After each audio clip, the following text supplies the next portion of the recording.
Hey, welcome into the program, everybody. This is Breaking the Huddle. I'm Joel Klatt, ready to celebrate college football with you. And this show, as always, brought to you by Dr. Pepper. It is the official drink of Fansville. We got a lot to get into. My top 10, of course. Some thoughts on college football, which I'm excited to give you.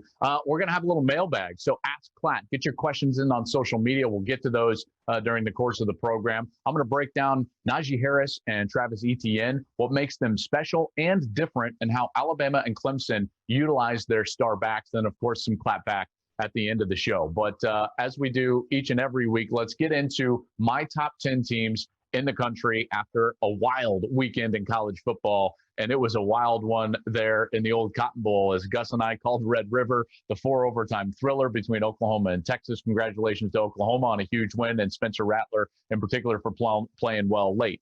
Neither of those teams are in the top 10, though. And here who is, for me, Oklahoma State, Florida A&M. Congratulations, you're jumping in. North Carolina, look at you at number 7. Penn State and Ohio State are going to stay in the top 10 for me because I believe that they're really good teams. And Notre Dame, Georgia, Alabama, Ohio State, Clemson are the top 5. Now, folks, when I get home every single Saturday night, I immediately pour over college football, watch highlights, read articles, do a lot of different things to try to keep myself updated on the sport as a whole. And then I try to put out, as you know, a top 10 every Saturday night on social media. I throw it out there on Twitter. Now, obviously, it's fun, and I get a lot of great feedbacks. And, of course, I get everybody's snark, which is something that I love. But it was very interesting this week as I was doing my top 10. I was a bit frustrated with college football in general. And the reason is that the top 5 were really easy to locate. And then behind that, I started thinking to myself, like, oh, well, this team's no good and that team's no good. Should they really be in the top 10? Oh, I don't know. It was really difficult after the top 5. And I was frustrated with myself that I was minimizing these teams outside of the top 5 in the country. And I was looking for reasons why they were not good rather than reasons why they were playing well. And it got me really thinking more about the college football playoff. Folks, you can make a strong argument that the college football playoff has weakened our ability to be great fans of the sport in general. Think about it, right? I mean, you've got Ohio State, Clemson, you've got Alabama and Oklahoma, who have accounted for 17 college football playoff appearances. 17. The rest of the country combined has appeared in the playoff 7 times. That's unreal dominance at the top of college football. But that dominance, I don't know if it's good for the sport. Is the college football playoff hurting college football? I think that it is. But let's try to avoid it. Let me walk through how we can try to avoid it. First and foremost, you got to understand how it's maybe hurting the sport. Number one, I think when you look at the college football playoff, you can argue that it has further divided the haves and the have-nots, right? Because 5-star recruits and top-end 4-star recruits look at the teams that are going to the playoff, and that's where they want to go play. Then guess what happens? Those teams go back to the playoff. And then top 4-star and 5-star players, where do they want to go? To those places. And so it's a perpetuating cycle that those teams get the same recruits, and then they continue to play dominant football. And we're going to see that time and time and time again. So it's going to be very hard to change this and increase the level of parity throughout the sport. Number two, you can argue that it's made commentary really lazy. And sometimes I fall into this, and shame on me for it.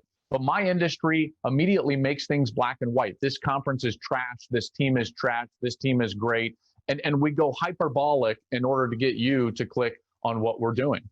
Try to avoid that. Number three, I think it minimizes the excellence at the top. What Alabama and Clemson are doing is historically good. We've never seen a run of success like Alabama is having under Nick Saban. Never. They've been number one in the country at some point in every season for 12 seasons. That's astounding, and I think that we should evaluate it as such. And then lastly, I think it turns a blind eye to some of the quality accomplishments that are going on outside of the college football playoff. Let me give you a couple of examples. Okay, what Miami is trying to do and trying to build under Manny Diaz is pretty tough to do. And you might think to yourself, like, well, they've got a great history. Yes, but in modern vintage, Miami's only won 10 games or more one time since joining the ACC. You might think to yourself, really? Yes. All of those great 10-win teams and the Miami of old were either independents or they were in the Big East. Ever since joining the ACC, they've only had one double-digit win season. So what they're trying to build right now is very difficult to do. So while they're getting better, let's caution ourselves about evaluating them just against Clemson right now, because what Clemson is doing is historically good across the history of college football. Notre Dame is another great example. They are on a run of success right now that rivals any other run of success throughout their program's history. You might bristle at that if you're an Irish fan, and I understand, right? They haven't won the national championship, and that's certainly something that you would strive for at Notre Dame as being one of the blue bloods of the sport. But did you know that if Notre Dame could win 10 games this year, which might be difficult with the pandemic, but if they won double-digit games this season, it would be the fourth straight season that they won 10 or more games. Now, you might think to yourself, that's really good, but we've seen Alabama do it. We've seen Ohio State do it, Texas under Mac Brown. Like, teams do this all the time. Not at Notre Dame. Not at Notre Dame. They've never in their history won 10 or more games in 4 consecutive seasons. So what Brian Kelly is doing currently at Notre Dame should be valued because it's really good. And I would argue it's way better than what they were before Brian Kelly got there. They're playing at the top end of college football, even if that top end is not quite at the Alabama, Clemson college football playoff standard. So there's 3 things that we need to do as fans, I think, all of us collectively, to become better fans and to enjoy the sport and celebrate the sport more. Okay, here's the 3 things. 1, know your program. Folks, you can never get to a destination unless you know who you are. All right. So you got to know your program, know its history. When were they at their best? And what are they at their average? What's your natural recruiting base? What should the expectations be around recruiting? All of these things are very, very important in order to do number 2. So if number 1 is know your program, then the second thing you need to do is set realistic expectations year in and year out. All right. And now those are going to change based on what's happening in number 1. But I really believe that if you define your program accurately in number 1, then you can reach a set of realistic expectations in number 2. All of us should strive to be the best versions of ourselves that we can be. Listen, I'd love to beat Usain Bolt in a sprint, right? I'd love to win a gold medal and be the fastest man on the face of the planet. Ain't in the cards for me. Just ain't, right? So that should not be my goal, but that doesn't mean I can't be excellent at something else. All right. And it doesn't always mean that I can reach the specific goal that I want to reach. It does mean that I can be great at something else. When we try to be something that we're not, I think that there are problems, and those problems have been, I think, very easy to see throughout college football. I would say that Nebraska lost its way for a while, and they're still trying to find their way back. All right. So number 1 is know your program. Number 2 is define realistic success. And then number 3, and I think this is really the most important, is don't overreact as a fan. All right. It's not always black and white. And as is the case in most area of our lives right now, our attention is sought. All right. Our attention is sought after by hyperbole and clickbait. Don't fall for it. All right. Don't fall for it, because right now the playoff standard is not the only standard that you can match your program against. I think it robs people of their college football joy. Don't let it rob you of your college football joy. Now, should that be the standard? Should that be the goal? Yeah, sure. Absolutely. But know where you are on that route towards that destination and understand it realistically. All right, because this sport is way too good for all of us to fall trap to the hyperbole and black and white analysis that goes on in the clickbait world. We are better than that, and you are better than that. So let's celebrate college football accordingly. A little mailbag time. Ask Klatt. I'm getting to your questions right now. So let's get right to it because time is of the essence. This one comes in from Connor. Do you consider the high scores in the SEC this weekend a result of limited contact in an already shortened preseason, or do you think there has been a significant drop in the quality of SEC defense in recent years? Partly yes to number 1 and none of the end of that question. See, I don't think it's been a drop off in defense as much as it is an increase in the efficiency of offense. All right. Right now, the spread offense is the preferred offense across college football. And if you run it well, there is really no way to stop it unless you just have better individual players on your side of the ball as defenses. Part of the problem with that is that great players in the high school ranks are playing on the offensive side because more head coaches are offensive oriented. In the high school ranks, there are more offensive oriented head coaches in the college ranks. And you've got some great minds out there. Listen, Lane Kiffin is a great offensive mind. Steve Sarkisian is a great offensive mind. And what they do with the spread offense is equalize numbers. It is impossible for the defense to be right several times. So if the offense is executing at all, they're going to succeed. And then also when you legislate tackling out of practice, when you legislate, I think the targeting foul has minimized the quality of defense. Not that we need guys out there leading with their head, but defenders are more, I would say, anxious to throw themselves around like they have been in the past. All right, let's move on. What's coming up? Ian says, anyway, Oklahoma State makes the playoff if they lose a game but are still Big 12 champions. I doubt it, just on a hunch right now, Ian. And the reason is that we've seen, while it wasn't a playoff, we've seen Oklahoma State as a one loss in previous years, and they did not get the benefit of the doubt and get into the BCS National Championship. Remember, they lost that Friday night game with Brandon Weeden to Iowa State, didn't get into the BCS National Championship game.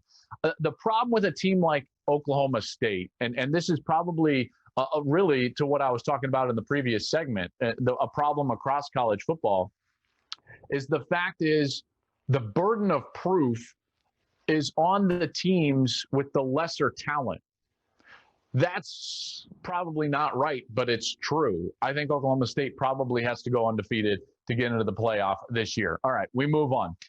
This one comes in from Ian. Ian says, when the Big Ten starts playing, how do we change the rankings to accommodate them? Does an Ohio State that is 1-0 get the same credit as a 6-0 Alabama? Listen, I think you got to throw every norm out the window this year, obviously, right? Because it's been a pandemic. So what do? I think we evaluate teams based on how they play each and every week. What are we seeing? I think that the eye test plays way more a part this year in the rankings than anything else. Heck, I've got Ohio State at 0-0 ahead of Alabama at this point. So I think it's going to be based on every single individual voter, but I think that the really quality voters are just going to evaluate the teams as they see and not take as much stock in how many wins that they have during the course of the year. Okay, let's move on. What's this one? Brent says, crunchy or creamy peanut butter? Oh, this is easy. This is the easiest question that you can possibly get. Creamy. If you say crunchy, I mean, I don't know about you. I don't know if we can be friends. By the way, best PB compliment, jam, jelly, fluff, none of it, please. Can I get a creamy peanut butter sandwich on wheat bread?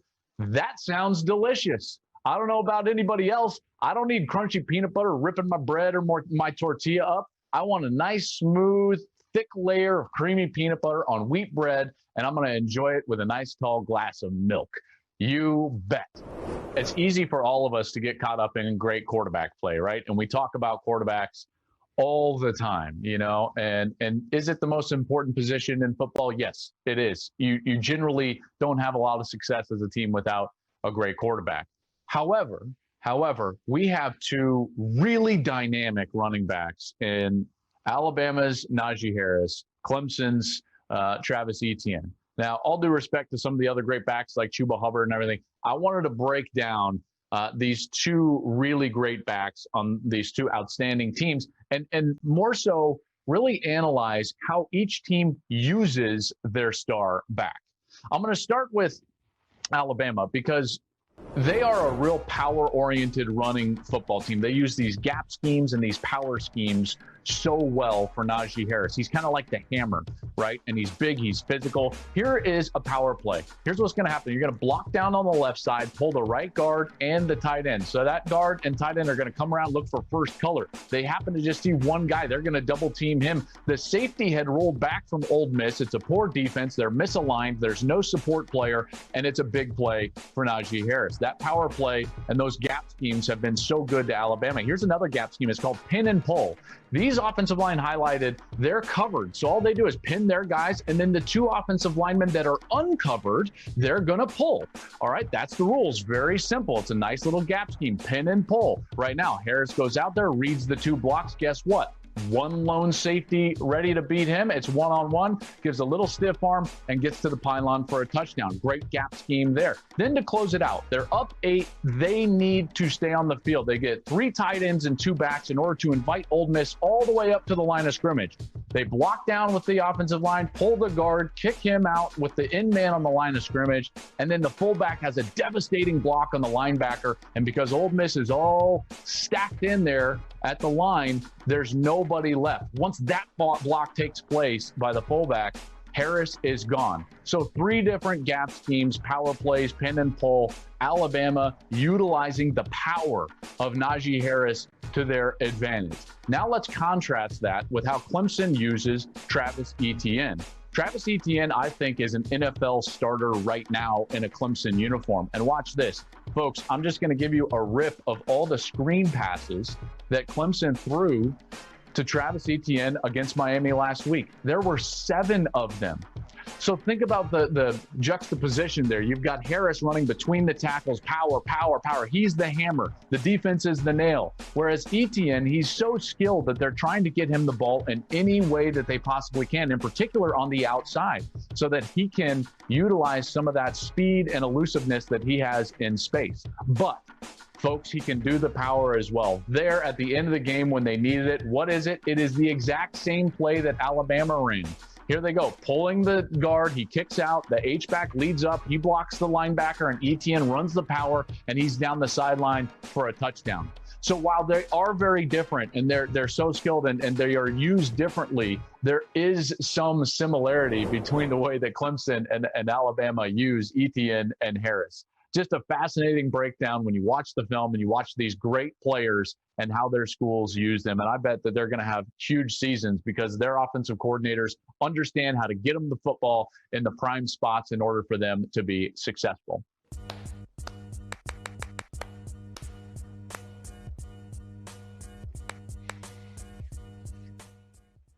Oh, I love this segment. A little Klatt back for us. Let's see what all of you have for me. Bring the snark, bring the, I guess, negativity. TJ says, all these people getting defensive about your top 10, maybe the SEC should try getting defensive.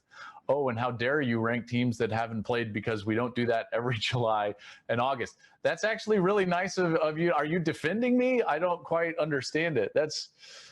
I don't know what to do with myself in a clap back segment when someone is actually defending me. TJ, thank you for your support and for your reasonable approach towards college football and what I put out there on social. It is rare, and I thank you for it. So, TJ, well done, sir. Absolutely. All right, we move on. Dennis says, you won't admit you are way over-ranking Florida, so you have to now try to convince people A&M is a top 10 team.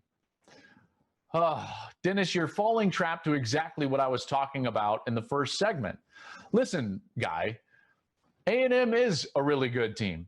All right, they played Alabama fairly tough. Not that they should take huge amount of kudos just from that, but Florida is a really good team. Offensively, they're certainly a solid team. Did they struggle on the defensive side? Yes, there's no question about that. But why can't A&M be this good? This is a year in which a lot of us pointed to Jimbo Fisher having a team that was more prepared, more experienced, and ready to compete at the top levels of the SEC. They didn't do that against Alabama. They did it against Florida. Why do we not allow any team to develop and get better? Come on. Dennis, speaking of getting better, you get better. Please be better next time. And we move on. We move on from Dennis. Michael says, Joel Klatt, you said you wouldn't draft Justin Herbert in the first round. Change your mind on that. Yes, I have changed my mind on that. I said that in the pre-draft build-up last year. Justin Herbert has played outstanding ball in the NFL, and more power to him, and good for him. Here's the thing. When you give evaluations of guys before the draft, people automatically say, like, oh, you hate him, and this is – listen, I hope all these kids have success. These young men have worked their entire lives to go out there and have success at the next level and make this their job, their career. And Herbert's been able to do that, and I am so happy for him. So kudos to Justin Herbert. He's played amazing in the NFL, and I hope he continues to do so. Papa Joe says, how does Joel Klatt not have his own show on FS1? You're literally watching me on FS1. So maybe a hangover from the Padres losing.